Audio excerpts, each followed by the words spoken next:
Hello students, good morning to all of you. I am Karamveer Yadav sir, physics faculty. Dear student, in our today lecture we discuss about unit 8 second part atom. बेटे आप atom के बारे में आज study करेंगे, ठीक है. तो बेटे एटम के बारे में हम 7th क्लास से स्टडी करते आ रहे हैं, ठीक है. तो बेटे आपने एटम के जैसे जॉन डाल्टन का मॉडल ऑफ एटम, आपने 9th में स्टडी किया थॉमसन का मॉडल ऑफ एटम, ठीक है. अब बेटे एटम के डिफरेंट मॉडल आप स्टडी कर चुके हैं, पर उन मॉडल्स में कुछ ना कुछ कमियां रह गई थी, कुछ लिमिटेशंस उनके थे, तो उनके बेस पे नए मॉडल अपने सामने आते रहे, ठीक है. तो इसी के बेस पे हम बात करते हैं 1911 में रदरफोर्ड के सजेशन पे उनके दो एसोसिएट थे, एक था जीजर और सेकंड था मार्स्टन. दोनों ने रदरफोर्ड के सजेशन पे अल्फा स्कैटरिंग एक एक्सपेरिमेंट किया एटम को सोल्व करने के लिए, जिसको नाम दिया गया रदरफोर्ड अल्फा स्कैटरिंग एक्सपेरिमेंट, और we can say that Geiger and Marsden alpha particle scattering experiment, ठीक है. बेटे इस मॉडल में भी कुछ कमियां रह गई थी, बट ये मॉडल जो है ना, ये मान लो 99% तक बिल्कुल सही था. बस रदरफोर्ड के मॉडल में एक कमी रह गई थी, ये जो है ना स्टेबिलिटी ऑफ एटम और line spectrum of hydrogen atom को क्लियर नहीं कर पाया था, उसको सोल्व नहीं कर पाया था, ठीक है. बेटे इसके बाद फिर कंसेप्ट सोल्व किया नील्स बोर ने, ठीक है. जो थ्योरेटिकल मॉडल ऑफ एटम दिया गया है वो नील्स बोर का है. उसके बाद कंप्लीटली मॉडल ऑफ एटम को न्यूक्लियस को सोल्व किया मैथमेटिकल वे में स्क्रोडिंजर ने, जिसको नाम दिया स्क्रोडिंजर वेव इक्वेशंस, ठीक है. तो बेटे अब हम स्टडी करेंगे, आपके सिलेबस में है रदरफोर्ड अल्फा स्कैटरिंग एक्सपेरिमेंट, ठीक है. इंपोर्टेंट क्वेश्चन है, एग्जाम में कई बार पूछा जा चुका है. तो बेटे हेडिंग बना लीजिए, क्वेश्चन इंपोर्टेंट है.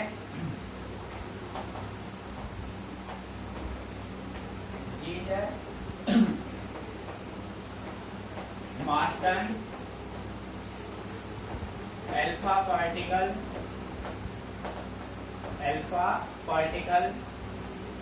Scattering experiment. और बेटे इसी एक्सपेरिमेंट का सेकंड नेम है रदरफोर्ड अल्फा स्कैटरिंग एक्सपेरिमेंट. ध्यान से सुनना भाई, दोनों का मीनिंग सेम है. या तो आपके पास क्वेश्चन मिलेगा रदरफोर्ड अल्फा स्कैटरिंग एक्सपेरिमेंट, या फिर आपको गिवन मिलेगा Geiger Marsden alpha particle scattering experiment. तो देखो बेटे कंडीशंस क्या थे, बेसिक हम इसका जानते हैं सबसे पहले. तो यहाँ पे हम राइट करते हैं on the suggestion of Rutherford, on the suggestion of Rutherford के सजेशन पे, रदरफोर्ड के सुझाव पे, on the suggestion of Rutherford in 1911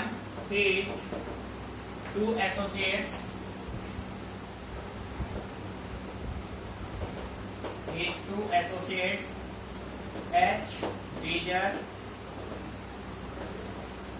and T. Marsden perform an experiment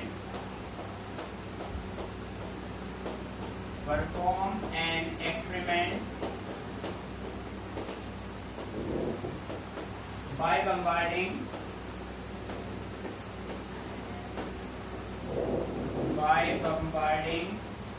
alpha particles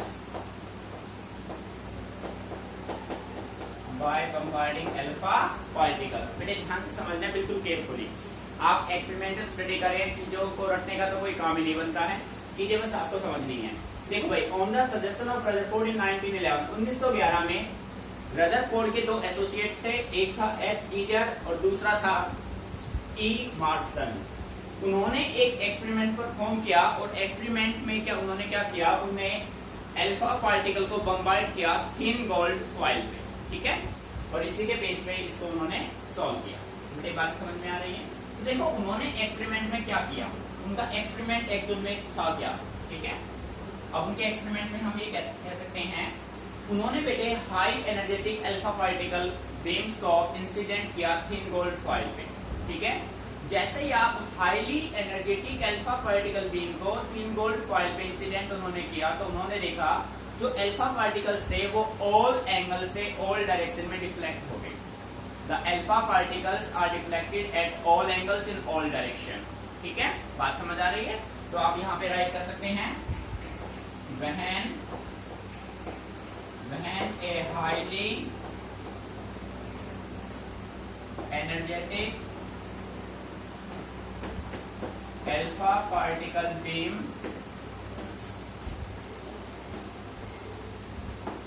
is incident on a thin gold foil। बेटे जो gold foil है इसका thickness था 10⁻⁻⁶ मीटर का, ध्यान रखना है, एमसीक्यू में पूछा जा सकता है। Incident on a thin gold foil, then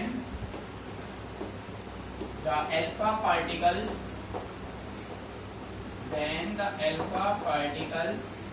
were scattered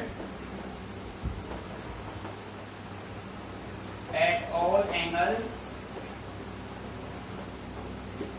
in all direction। बेटे ध्यान से समझना। देखो अभी हम एक्सपेरिमेंट को परफॉर्म करेंगे, पहले हम बेसिक की बात कर रहे हैं। जब आप एक highly energetic alpha particle beam को इंसिडेंट करेंगे थिन गोल्ड फॉइल पे, और जो गोल्ड फॉइल होगा बेटे उसका थिकनेस होगा 10⁻⁻⁶ मीटर, और we can say that 1 micrometre. Then the alpha particle were scattered at all angles in all direction. जो अल्फा पार्टिकल्स होंगे वो सभी एंगल्स पे और सभी डायरेक्शन में क्या हो जाएंगे बेटे, स्कैटर्ड हो जाएंगे। किससे स्कैटर्ड होंगे, bye thin gold foil. Meaning समझ में आ रहा है। अब देखो बेटे एक्सपेरिमेंटल डेमोन्स्ट्रेशन क्या था उसको अच्छे से हम समझते हैं, ठीक है। ये देखो बेटे ध्यान से समझना, ये आपके पास हो गया एटम, समझना है बेटे ध्यान से, ठीक है, क्लियर भाई। तो बेटे हमें अच्छे से क्लियर है, एटम के इनसाइड में न्यूक्लियस है, तो प्यारे बच्चों ये हो गया आपका न्यूक्लियस, इस एटम का ये हो गया न्यूक्लियस। अब जैसा कि हम ऑलरेडी स्टडी कर चुके हैं, न्यूक्लियस हमने पढ़ा था, with the discovery of neutron by James Chadwick in 1932, it is clear that atom is made up of, nucleus is made up of proton and neutron। तो ये प्रोटॉन ये पॉजिटिवली चार्ज है सारे, न्यूक्लियस का charge क्या होता है, positive होता है। मीनिंग समझ में आ रहा है, ये है न्यूक्लियस,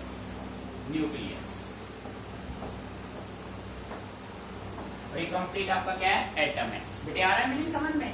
अब यहाँ पे आपके पास एक थिन गोल्ड फॉइल है, प्यारे बच्चों ये आपके पास हो गया एक थिन गोल्ड फॉइल,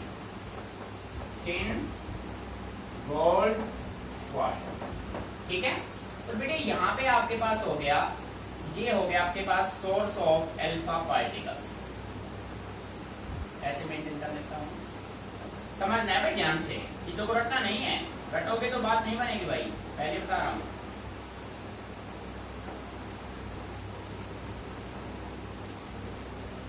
बेटे ये हो गया source of alpha particle, source of alpha particle, अच्छे समझना भाई ध्यान से, बिल्कुल केयरफुली, ठीक है। ये बेटे सोर्स हो गया, ये देखो भाई सोर्स हो गया। यहां से आपने अल्फा पार्टिकल्स को स्ट्राइक किया थिन गोल्ड फॉइल पे, तो बेटे कंडीशन ये मेंटेन होगा, ये सोर्स है,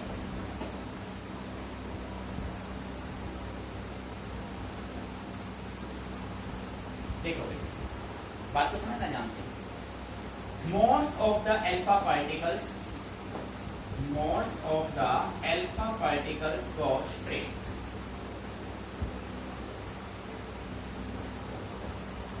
कैसे जा रहे हैं, स्ट्रेट।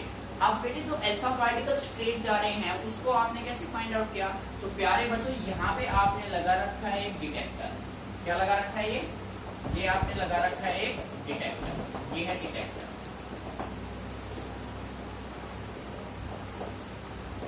जिसको आप साइंटिलेशन काउंटर भी कह सकते हैं, ये होता है डिटेक्टर, जिसके हेल्प से आप इसको काउंट अप करेंगे। यहाँ पे है जिंक सल्फाइड का स्क्रीन, यहाँ पे देखो, ठीक है, मीनिंग समझ में आ रहा है। अब देखो प्यारे बच्चों, ये पार्टिकल बिल्कुल स्ट्रेट जा रहे हैं, ठीक है। कुछ अल्फा पार्टिकल कुछ एंगल से क्या हो जाते हैं भाई,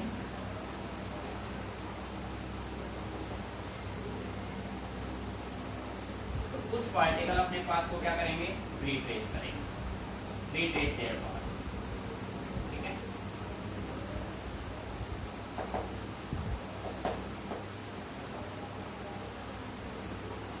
बेटे आ रहा है नहीं समझ में, ये देखो, ये कंडीशन आप मेंटेन कर सकते हैं। ये कंडीशन। बेटे मेरी बात ध्यान से समझना, बिल्कुल क्लियरली। आपने देखा this is the source of alpha particle, this is the thin gold foil, nucleus, complete atom हो गया, ठीक है। अब बेटे हमने क्या किया, इस अल्फा सोर्स से हाईली एनर्जेटिक अल्फा पार्टिकल आपने इंसिडेंट किया। जब आप हाईली एनर्जेटिक अल्फा पार्टिकल को इंसिडेंट करेंगे थिन गोल्ड फॉइल पे, तो ये जो अल्फा पार्टिकल्स है ये कुछ एंगल से अपने आप को क्या करेंगे, स्कैटर्ड करेंगे। क्या करेंगे, स्कैटर्ड करेंगे। देखो भाई, कुछ most of the alpha particle go straight. ये हमने किसकी हेल्प से फाइंड आउट किया, with the help of an detector. एक डिटेक्टर की हेल्प से आपने ये फाइंड आउट किया, ठीक है। Most of the alpha particle go straight, some alpha particle, or we can say that a few alpha particles are deflected at angle less than 90 and some at angle greater than 90। बेटे बात समझ आ रही है, इनकी ये सारे condition आपने यहाँ से मेंटेन की। आप एक बार डायग्राम को अच्छे से अंडरस्टैंड कर लो, ठीक है। यहाँ से ये इंसिडेंट अल्फा पार्टिकल भी, ये इंसिडेंट अल्फा पार्टिकल, क्लियर बेटे। तो इसको एक बार अच्छे से ऑब्जर्व कीजिए यहाँ तक, फिर करते हैं इसके ऑब्जर्वेशन और कंक्लूजन, ठीक है। नोट कीजिए।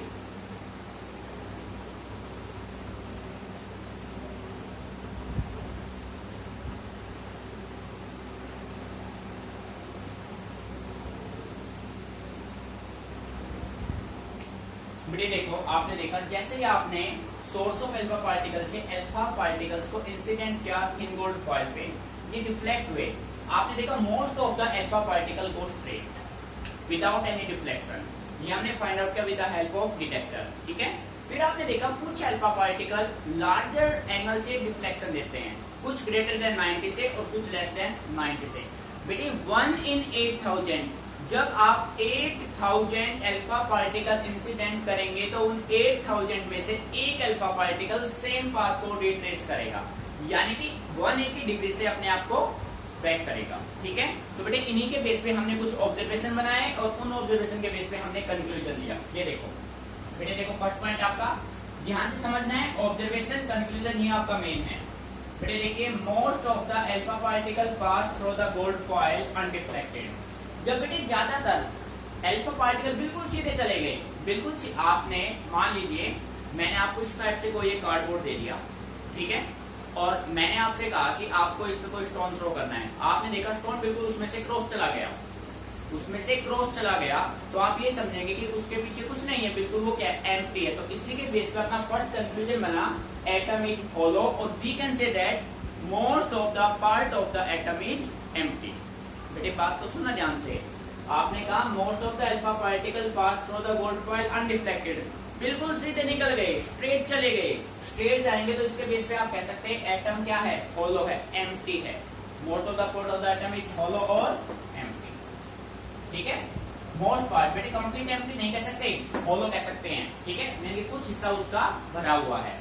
Second point, a very small number of alpha particle 1 in 8000 suffered large angle deflection, some alpha particle retraced their path or suffered 180 degree deflection। 8000 में से 1 अल्फा पार्टिकल बेटे अपने पाथ को रिट्रेस करेगा, क्योंकि एटम के बहुत छोटे से हिस्से में कुछ भरा हुआ है, बाकी सारा हिस्सा क्या है, एम्प्टी है, खाली है, ठीक है। अब देखो बेटे एंटायर, इसका मतलब ये हो गया जब आपने देखा 8000 में से एक अल्फा पार्टिकल अपने पाथ को रिट्रेस कर रहा है, इट मीन जहां से उसने पाथ को रिट्रेस किया वहां पे कुछ ना कुछ है। और बेटे हमने कहा वहां पे पॉजिटिवली चार्ज क्या रखा हुआ है, न्यूक्लियस। देखो entire positive charge and nearly whole mass is concentrated in a small centre called nucleus of the atom. बेटे जहां से ये अल्फा पार्टिकल अपने पाथ को रिट्रेस करेगा वो क्या होगा, वो न्यूक्लियस होगा। क्या होगा भाई, न्यूक्लियस होगा, ठीक है। तो यानी कि न्यूक्लियस और whole mass of the atom कहां पे कंसंट्रेट करेगा, सेंटर पे, ठीक है। Next point, negatively charge electrons. बेटे न्यूक्लियस के इनसाइड में प्रोटॉन और न्यूट्रॉन, उस न्यूक्लियस के चारों ओर रिवोल्यूशन कौन कर रहा है, इलेक्ट्रॉन, जो कि नेगेटिवली चार्ज है। Electrons are outside the nucleus, electron कभी भी न्यूक्लियस में नहीं होंगे, इलेक्ट्रॉन हमेशा न्यूक्लियस के चारों ओर क्या करेंगे, रिवोल्यूशन करेंगे। बेटे बात समझ आ रही है, अच्छा।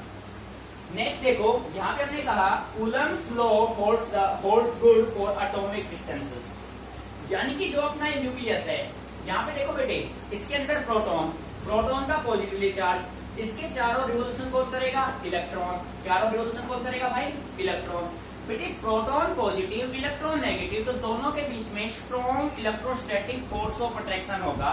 और इलेक्ट्रोस्टैटिक फोर्स ऑफ अट्रैक्शन के बेस पे कूलम्ब्स ने एक लॉ दिया था ना, जिसको आपने नाम दिया था कूलम्ब्स लॉ ऑफ इलेक्ट्रोस्टैटिक। तो बेटे आप ये कह सकते हैं कि जो आपका एटॉमिक डिस्टेंस है वो किसको फॉलो करते हैं? कूलम्ब्स लॉ को। मीनिंग आ गई समझ में? तो प्यारे बच्चों, एग्जाम में सबसे पहले आप इसको कैसे सोल्व करेंगे? क्वेश्चन आपके पास आएगा, ध्यान से सुनना, अभी कंप्लीट हुआ नहीं है। क्वेश्चन आपके पास बनेगा, derive an expression for experimental study of Giger-Marson experiment for alpha scattering particle, ठीक है, alpha particle scattering, या ये कह सकते हैं derive an expression for Rutherford alpha scattering experiment। बेटे दोनों का मीनिंग सेम होगा, तो आप स्टार्टिंग में लिखेंगे on the suggestion of Rutherford in 1911 his two associates Giger and Marsden performed an experiment of alpha scattering, ठीक है, by bombarding alpha particle on thin gold foil, ठीक है। बेटे जो थिन गोल्ड फॉइल आप यूज कर रहे हैं उसका थिकनेस होता है 1 माइक्रोमीटर और we can say that 10⁻⁻⁶ metre. उसके बाद आप अपने एक्सपेरिमेंट को स्टार्ट करेंगे। स्टार्टिंग में आप लिखेंगे when highly energetic alpha particle beam are incident on a thin gold foil, then these alpha particles are scattered at all angles in all direction। ये सभी एंगल पे सभी डायरेक्शन में क्या होंगे? स्कैटर्ड होंगे। मीनिंग समझ में आ रहा है बेटे? ठीक है। फिर उसके बाद आप ये डायग्राम ड्रॉ करेंगे, source of alpha particle, thin gold foil, nucleus, complete atom, detector, screen बना हुआ है जिंक सल्फाइड का, जिंक सल्फाइड स्क्रीन। बेटे इस डिटेक्टर की हेल्प से आप ये फाइंड आउट कर पाएंगे, जैसे मैंने कहा कि 8000 में से 1 अल्फा पार्टिकल अपने पाथ को रिट्रेस करेगा। तो मैंने किसकी हेल्प से काउंट किया? With the help of detector. इस डिटेक्टर की हेल्प से आपने फाइंड आउट किया कि 8000 में से एक अल्फा पार्टिकल अपने पाथ को रिट्रेस करेगा। ठीक है बेटे? अच्छा, उसके बाद फिर आप हेडिंग बनाएंगे ऑब्जर्वेशन। अब आपने ऑब्जर्वेशन एक्सपेरिमेंट आप कर रहे हैं भाई, तो आपको सब कुछ क्लियर है। उसके बाद ऑब्जर्वेशन से क्या आपने कंक्लूड किया वो आप देखेंगे। बेटे यहां तक करने के बाद, अभी पूरा हुआ नहीं है, यहां तक करने के बाद अब हम चेक करेंगे कि रदरफोर्ड का मॉडल ऑफ एटम सक्सेसफुल है या नहीं है। जब हमने इसको चेक किया तो हमने पाया कि रदरफोर्ड का मॉडल एटम की स्टेबिलिटी और line spectrum of hydrogen atom को एक्सप्लेन नहीं कर पाया। ये इंपॉर्टेंट पॉइंट था आपका भाई। इसके तो फेलियर थे, आप कह सकते हो failure of Rutherford model of atom, या आप कह सकते हैं लिमिटेशन या disadvantage of Rutherford model of atom. तो बेटे इसके दो डिसएडवांटेज थे। पहला था stability of atom, it could not explain the stability of atom. क्यों नहीं कर पाया था वो देखो बेटे, इलेक्ट्रोडायनेमिक्स थ्योरी से, ध्यान से सुना केयरफुली, इलेक्ट्रोडायनेमिक्स थ्योरी से हमने ये पाया कि जब कोई भी इलेक्ट्रॉन न्यूक्लियस के चारों ओर एक्सेलरेट करेगा, जब कोई भी इलेक्ट्रॉन न्यूक्लियस के चारों ओर एक्सेलरेट करेगा तो उसका जो काइनेटिक एनर्जी है बेटे वो क्या होगा? उसका जो काइनेटिक एनर्जी है वो क्या हो जाएगा? डिक्रीज हो जाएगा। काइनेटिक एनर्जी डिक्रीज होगा तो वो जो है उसका रेडियस भी क्या हो जाएगा? डिक्रीज, और वो धीरे धीरे एटम के इनसाइड आने की कोशिश करेगा। और जैसे ही न्यूक्लियस का साइज, जैसे ही इलेक्ट्रॉन की रेडियस डिक्रीज होगी वो अपने पाथ को छोड़ देगा, तो बेटे ये एटम को कोलैप्स कर देगा, वो एटम के अंदर चला जाएगा। जब इलेक्ट्रॉन एटम के अंदर चला जाएगा तो जो अपना मॉडल ऑफ एटम है वो स्टेबल नहीं होगा। मीनिंग समझ में आ रहा है? तो एक बार इसको आप अच्छे से नोट कर लो, फिर मैं उनको एक्सप्लेन करता हूँ। ठीक है? Limitation of Rutherford model of atom. बेटे अच्छे से नोट करो, कोई भी पॉइंट समझ नहीं आए तो आप मेरे से पूछो। सबसे पहले जैसे मैंने आपसे कहा तरीके से चीजों को अच्छे से मेंटेन करना है आपको। ठीक है? सबसे पहले डेफिनेशन, डायग्राम, ऑब्जर्वेशन, कंक्लूजन, फिर आएंगे फेलियर। ठीक है? Note it down.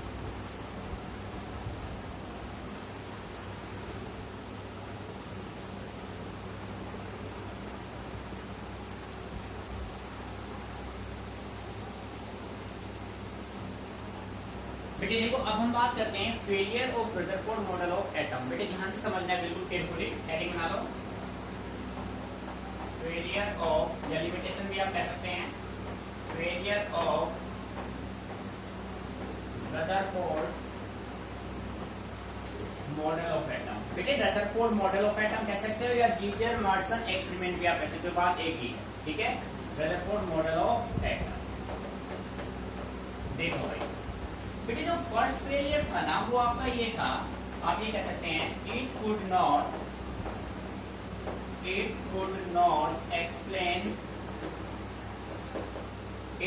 Explain the stability of atom,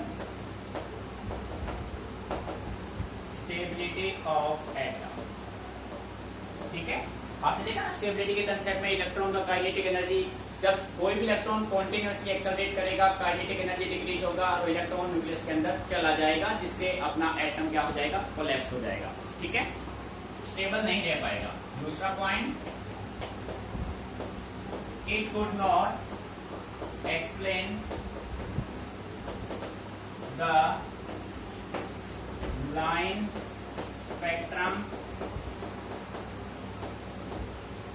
spectrum of hydrogen atom, ठीक है बेटे। बेटे ये आपके दो मेन पॉइंट है, इंपॉर्टेंट है, एग्जाम में कई बार सीबीएसई पूछ चुका है इनको।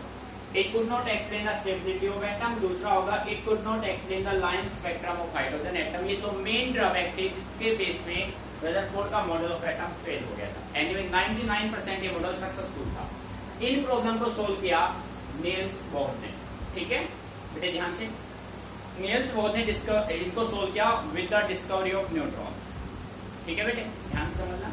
अब यहाँ तक करने के बाद बेटे ये अपना मॉडल ऑफ एटम कंप्लीट है।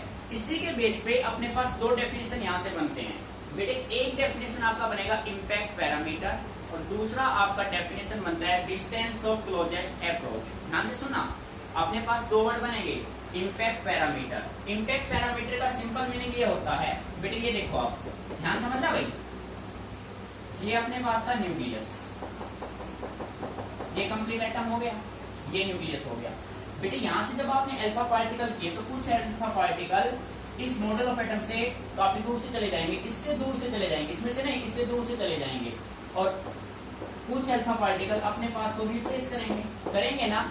तो उन दोनों के बीच का जो परपेंडिकुलर डिस्टेंस होगा, इन दोनों के बीच का जो परपेंडिकुलर डिस्टेंस होगा बेटे, उसको आप कहेंगे इम्पैक्ट पैरामीटर। समझ आ रहा है? इसको आप क्या कहेंगे, impact parameter, denoted by symbol D. बेटे ध्यान से समझना, impact parameter is the perpendicular distance, किसके बीच का, जो लाइन वेरी फार अवे रहेगा, जो अल्फा पार्टिकल, जो beam of alpha particle very far रहेगा न्यूक्लियस से, और न्यूक्लियस के सेंटर जो लाइन है, उन दोनों के बीच का परपेंडिकुलर डिस्टेंस आपका होगा इम्पैक्ट पैरामीटर। यहां तक क्लियर? इसी के बेस पे बेटे हम सेकंड डेफिनेशन बनाएंगे, दूसरा होगा डिस्टेंस ऑफ, समझना ध्यान से, डिस्टेंस ऑफ क्लोजेस्ट अप्रोच।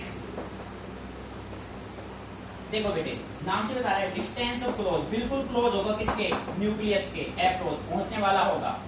बेटे ध्यान से समझना, जब कोई भी अल्फा पार्टिकल न्यूक्लियस की तरफ जाएगा, कोई भी अल्फा पार्टिकल जब न्यूक्लियस की तरफ जाएगा तो उसका जो काइनेटिक एनर्जी है वो होगा डिक्रीज। जब किसी का काइनेटिक एनर्जी डिक्रीज होगा तो बेटे पोटेंशियल एनर्जी क्या होगा, इंक्रीज होगा। और जैसे ही इसकी तरफ पहुंच जाएगा वो जो डिस्टेंस से कवर करेगा वो कौन सा डिस्टेंस होगा, distance of closest approach. Meaning समझ में आ रहा है? अब देखो इनको एक्सप्लेन कर देते हैं भाई।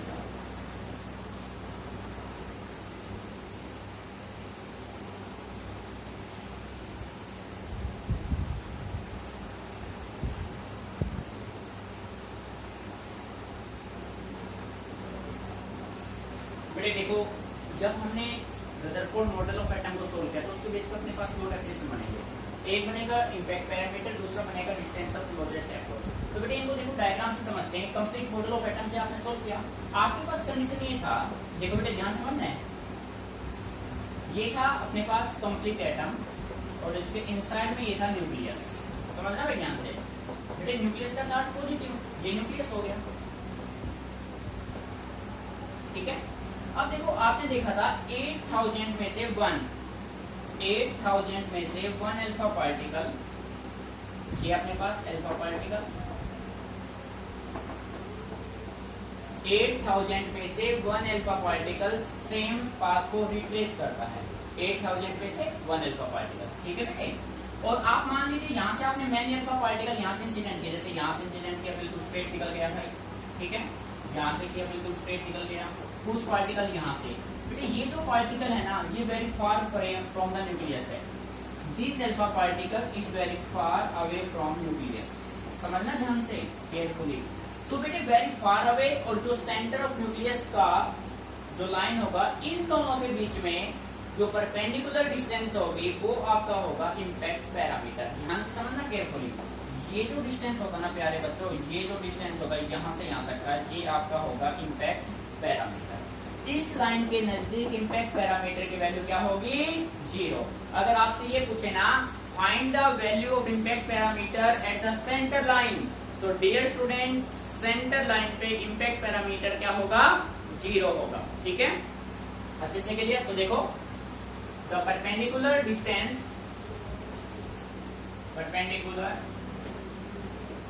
the perpendicular distance of initial velocity vector of alpha particle from the nucleus। देखो बेटे, ये है आपका इनिशियल वेलोसिटी वेक्टर, ठीक है, clear. From the nucleus when the particle is far away from the nucleus. ये पार्टिकल क्या है? फार अवे फ्रॉम न्यूक्लियस, बेटे आ रहा है ना मीनिंग समझ में? far away from the nucleus and center line initial velocity vector of nucleus, this is the initial and this is the far away from nucleus।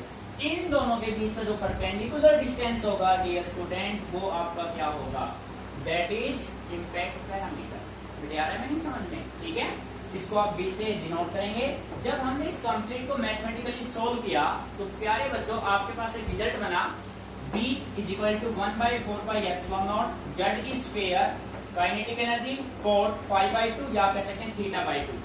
बेटे यहाँ पे जो फाई है ना, देयर फाई रिप्रेजेंट, फाई किसको represent करेगा? Angle of scattering को,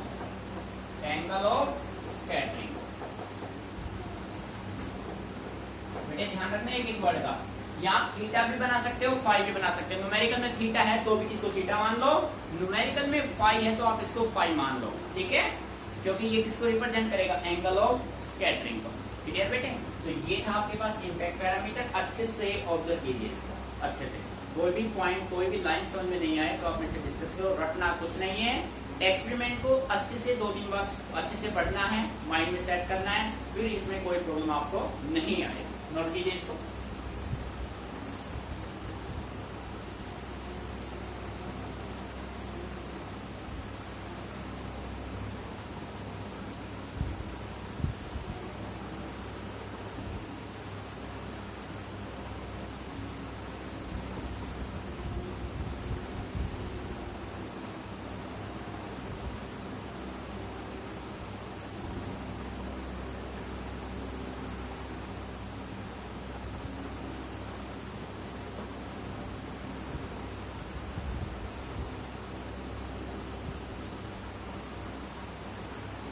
बेटे आप देखो, सेकंड आपके पास है डिस्टेंस ऑफ क्लोजेस्ट अप्रोच। बेटे नाम से बता रहे हैं डिस्टेंस क्लोज, बिल्कुल क्लोज होगा। किसके क्लोज होगा? भाई न्यूक्लियस के क्लोज होगा।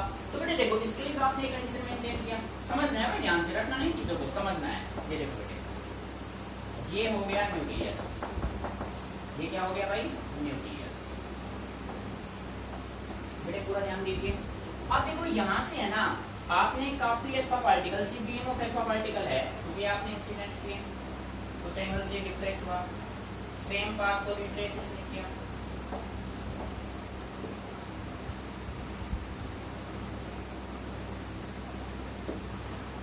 ठीक है, कुछ सीधे चले गए, ऐसे आ रहा है समझ में? तो बेटे देखो, ये सेंटर लाइन ऑफ न्यूक्लियस है, तो यहां से हम कह सकते हैं it is the least distance up to which an alpha particle can approach to a target nucleus. यहां से याद है, जब कोई भी अल्फा पार्टिकल इस न्यूक्लियस की तरफ जाएगा, जब कोई भी अल्फा पार्टिकल टुवर्ड्स न्यूक्लियस जाएगा, सो डियर स्टूडेंट उसका काइनेटिक एनर्जी क्या होगा? डिक्रीज। अब आप क्वेश्चन पूछ सकते हैं कि सर काइनेटिक एनर्जी डिक्रीज क्यों होगा? प्यारे बच्चों, अल्फा पार्टिकल का जो चार्ज है वो पॉजिटिव होता है। कैसा होता है? पॉजिटिव होता है। और जो अपने पास न्यूक्लियस है, समझना प्रैक्टिकली बेटे, जो न्यूक्लियस है, न्यूक्लियस का चार्ज भी क्या है? पॉजिटिव है।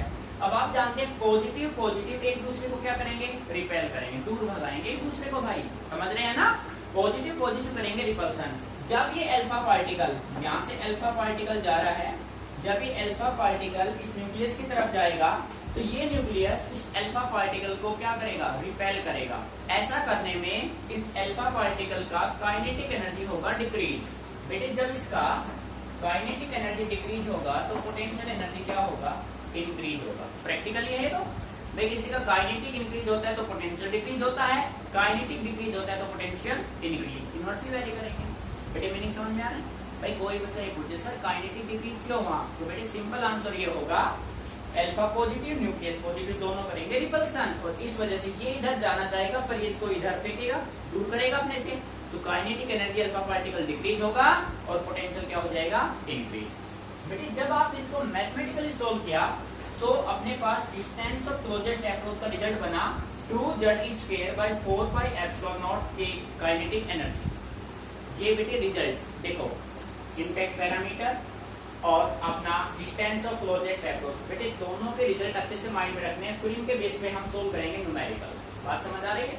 चीजों को अच्छे से माइंड में सेट कर लेना है आपको, ठीक है बेटे। अब देखो भाई आपका बेटे ये कंप्लीट आज जो हमने किया है ये सभी हमने किया है रदरफोर्ड मॉडल ऑफ एटम के बेस पे।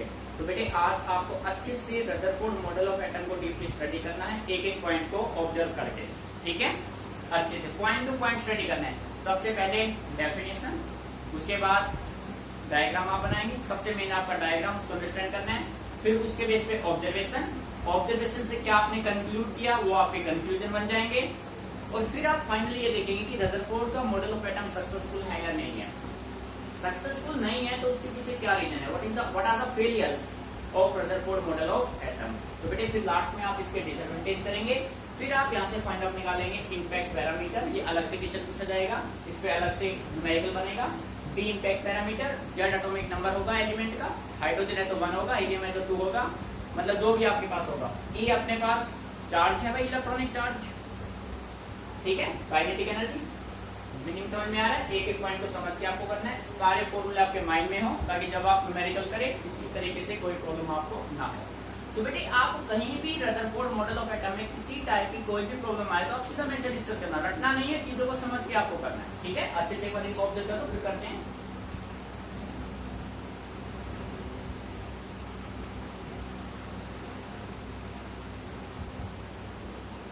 ठीक है भाई, तो बेटे ये डायग्राम आपको मेंटेन करने हैं जैसे हमने बनाया ना, this is the initial velocity vector, जो सेंटर लाइन होगा सेम पाथ से रिट्रेस होगा वो आपका होगा इनिशियल वेलोसिटी वेक्टर, और जो इससे काफी दूर रहेगा होगा फार अवे फ्रॉम न्यूक्लियस। इन दोनों के बीच का जो परपेंडिकुलर डिस्टेंस होगा वो इम्पैक्ट पैरामीटर, और आपको डायग्रामेटिकली इसको रिप्रेजेंट करना है, ठीक है।